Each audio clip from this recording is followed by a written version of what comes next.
Hey,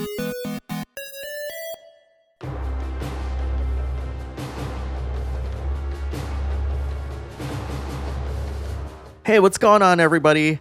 Alex here. I'm always on the lookout for unique turn-based games, as I feel that it's a genre that's got a ton of untapped potential hidden within. So imagine my surprise when I found out about Might and Magic Clash of Heroes Definitive Edition. Whew, that's a mouthful, which is a turn-based game that attempts to blend multiple genres together in the most interesting ways. Unlike other turn-based games, Clash of Heroes combines Match 3 gameplay with positional tactics combat while borrowing elements of CCGs like Hearthstone and Gwent. And despite the seemingly nonsensical sounding blend of these genres, it turns out that it's one of those games that's super easy to pick up and play, but will take a while to master. In this video, I'll walk you through how Clash of Heroes actually plays, as well as give you a glimpse of its campaign and multiplayer mode that are both available to play in the Steam Next Fest demo. But before that, I have two things to share.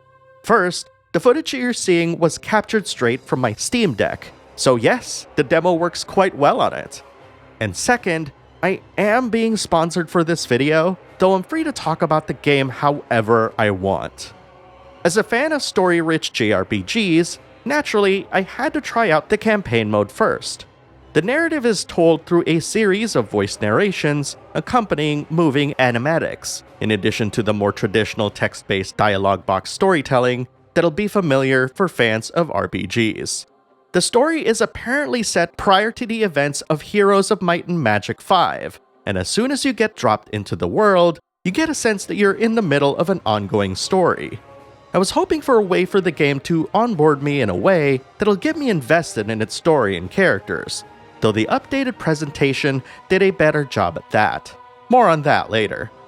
When you gain control of your character, your movement will be confined by having you travel in between nearby nodes. Throughout the prologue, you'll be accosted by enemy groups that'll teach you the fundamentals of combat. Combat is presented with your opponent occupying the top half of the screen with the bottom half dedicated to you, which is similar to CCGs as I've mentioned. The goal for each combat encounter is to diminish your enemy's HP down to 0, but in order to do so, you'll have to clear a path on your opponent's end by creating unit formations that can destroy their defenses, while bolstering your own. In order to create these unit formations, you'll have to match 3 units of the same type vertically. But unlike other Match 3 games, you're not allowed to randomly pick any unit and move them elsewhere. Instead, you're only able to select units that are at the back of each line, which are defined by units arranged in a vertical line. Moving a chosen unit to another line will result in them lining up at the back of that line. If you manage to create a unit formation, that group will move towards the front of the line, but behind any walls that you've made. If you want to create a defensive wall, you'll have to match 3 units of the same type horizontally.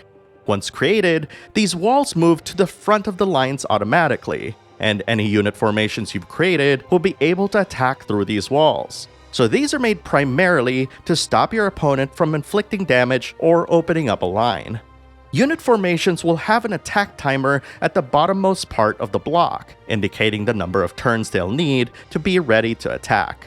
Once this number goes down to 0, they'll charge towards the opposing team's field and try to push through their defenses and enemy units blocking their path. Any units destroyed will go back to the corresponding player's pile, which you can then empty and randomly place each unit all over your field. Provided that you have moves to use, of course. You get 3 moves per turn, and you'll be alternating turns between yourself and your opponent. There's also a way to create a unit formation by simply removing a unit blocking the creation of said formation. If you manage to do that, you'll be refunded a move. Now, these explanations might sound crazy complicated, but I can assure you that the demo prologue does a fantastic job of getting you into the gameplay fast while allowing you to practice what you've learned in the quickest way possible. The enemies you'll face in these tutorials all have low HP pools, allowing you to quickly dispatch them in a turn or two, which makes you feel great for grasping so many foreign concepts in a super short span of time. Ultimately, the strategy you'll need to employ will require you to create strong unit formations that can punch a hole in their defensive line, opening up an alley that you can use to send a continuous wave of unit formations to damage your opponent directly. And consider once again that all of this strategy is rooted in Match 3 gameplay, something that I've never seen employed in this manner. After playing through the prologue and getting taught a few more tips and tricks, I decided to play a match with a friend. This is where I found additional depth that wasn't presented in the prologue, with each player getting to choose which character they'd like to play, which then determined the kind of units that we're able to use. After selecting our characters, we were then asked to choose units that were to use in combat. I selected a bunch of archers to use since that was what I was familiar with thanks to the prologue, as well as some oddly shaped special units that were new to me.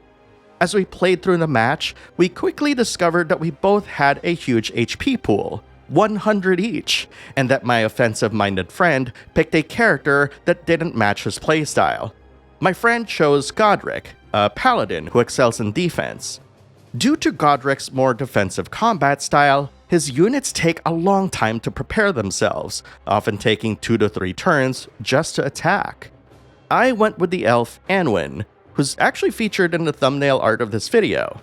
Anwin's archers are fast and don't take too many turns to attack. Moreover, her walls are vines that grow and replenish health with each turn, which can seem a bit OP given that my friend chose a character with slower attacking units. During our gameplay, we also tried to activate the strangely shaped special units that we were both forced to select. It's there that we found out that their accent color determined the colored units that were required to stack behind them in order to activate their special powers. And soon enough, these lesser units powered up those special units and triggered their attack cooldowns. In addition to these special units, each character also has their own unique super attack. Godric is able to create a defensive wall that protects him from damage based on his current health, which is then unleashed upon the enemy as an attack after one turn. Anwin fires a barrage of arrows onto her opponent's battlefield as her super. Moving away from the gameplay, however, I found myself captivated by the character portraits in the definitive edition. I really like these brand new portraits, as not only is it unexpected given the chosen art style of the mainline Might and Magic games, but also provides an interesting contrast to what is, essentially, an RPG series that's got its feet firmly planted in the West. Seeing the characters depicted in anime-inspired artwork might be seen as clashing with its Western style and motif, but I found it to be refreshing and gives the overall game a nice glow-up. This definitive edition also features all of the DLC from the original, a ton of quality of life improvements, and an expanded, fully reworked and rebalanced online mode. This online mode lets you play 1v1, 2v2 against bots or other players online or offline. The campaign mode, I'm being told, is about 20 plus hours long and grants you experience points and levels as you would a typical RPG. I'm hoping that you can do even more things to your character's stats than just simply gaining a bunch of stronger stats. Overall, I had such a blast playing through this demo that I have to recommend it to anyone who loves tactics games and a tinge of Match 3 fandom. I kinda see the gameplay as something that also blends the randomness of deck builders, but in a manner that feels satisfying, unique, and fair. But this isn't just something that's unique for uniqueness' sake, because the types of strategies you can form in Clash of Heroes Definitive Edition range to a dizzying variety, from the crushingly damage-crunching to the more defensive walls and blocks you can form. So if you love turn-based RPGs and have room to check out a short but very, very sweet demo, I highly recommend giving Might and Magic Clash of Heroes Definitive Edition a shot. The game comes out on PC, PS4, and Switch on July 20th, 2023. Now, I want to hear what you think. Have you played the game before? Have you played any other unique games like this? Post your thoughts in the comments below and let's talk about it.